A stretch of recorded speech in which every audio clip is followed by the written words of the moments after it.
to fully understand and to become able to do it practically. My basic way to acquire Aussie English was observation.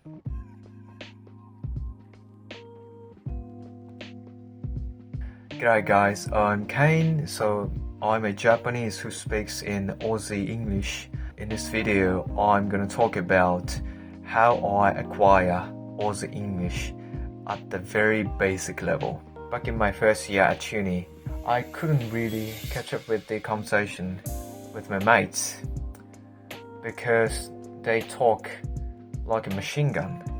Every time I talk with them, every time they were around me and chat in English, I could not keep up with them at all. At the first moment, I couldn't at all because they talk so quickly, they talk so fast.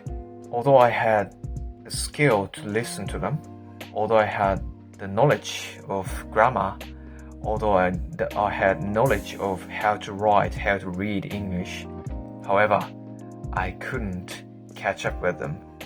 I couldn't jump into the conversation. I couldn't keep up with their conversation. Why?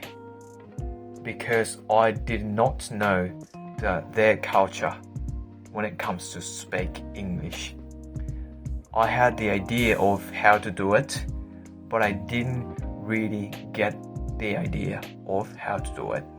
Plus, I didn't have enough confidence to talk with them because I often feel that people who speak English behave as if they have a huge confidence, and at that time I didn't have that kind of mindset which prevented me from talking, which prevented me from challenging, which prevented me from getting into the conversation.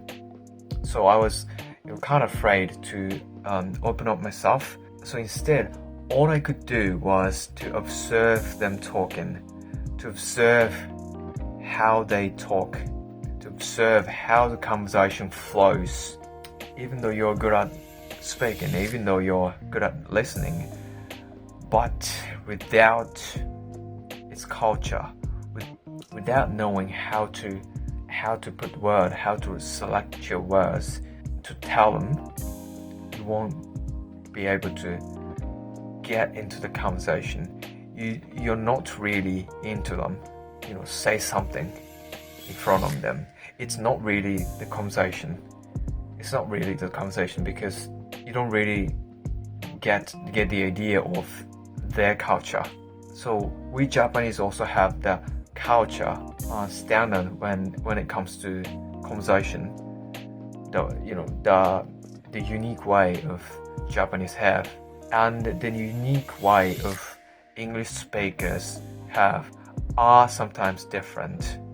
When I speak in English, I speak more like direct. I speak more like machine gun. Whereas I speak Japanese, I tend to be more like tender. I tend to be softer. I tend to be warmer. I tend to be more indirect. So, and what I get from observe from them was the framework of their conversation.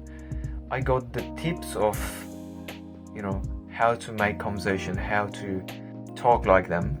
So and once I get the idea of doing that, and then the idea gradually digest in my mind, and then I became able to do it finally. And it took me for a year to fully understand and to become able to do it practically. So it took me time to acquire it. And especially for Aussie English, I first realized that at the very first moment of me encountering to the Aussie English was Apex Legends and shooting game.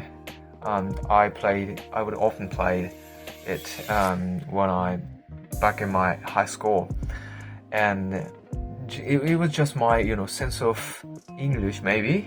I realized that the way he speaks was different from other characters, and I especially got into him, and I felt something different, something far different from anybody else among their character. So this is part of observation. If you don't pay attention to their tone, if you don't pay attention to their accent, if you don't pay attention to their the way they speak, if you don't pay attention to their nuance, you won't be able to realize the differences between them. So first observation, and I got realized how different they talk, how differently they pronounce words. So, and then I got curious about it. And the next step, you can try to understand why it happens, how it happens, by learning theory. So I learned how to pronounce like Aussie by watching YouTube videos. My favorite one was Aussie English, organized by Peter Smithson. His videos were amazing because he gave me some tips to pronounce like Aussie, to make me English sounds like Aussie. I got the theory by watching his videos, and I got two tools: one, observation, experiences, and two, theory. By watching something, by learning something, by watching something, by reading something, sometimes by listening to something. Anything can be. So observation and theory, that's my experiences of me acquiring Aussie English. And you might apply this to other field. When you want to learn how to communicate with people, you can also watch people you want to be, and you can learn from them, as well as you can learn by watching YouTube videos, as well as you can learn by listening to some advice, as well as you can learn, anything could be. You can learn from everything. If you wanna be better at sports, you can observe, you can learn theory.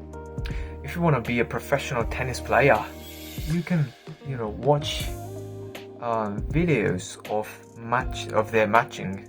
You can also practice by yourself. You can also observe how they swing their rackets, how they move their rackets, how they hit the ball.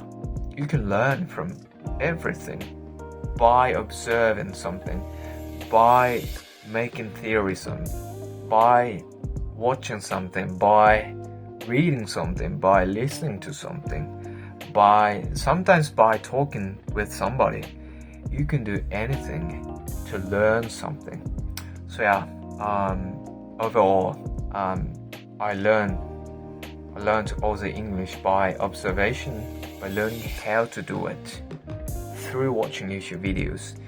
So observation and theory, those are the important factors for me when learning something, and maybe for you guys as well. So thanks for watching this video, and I hope you enjoy.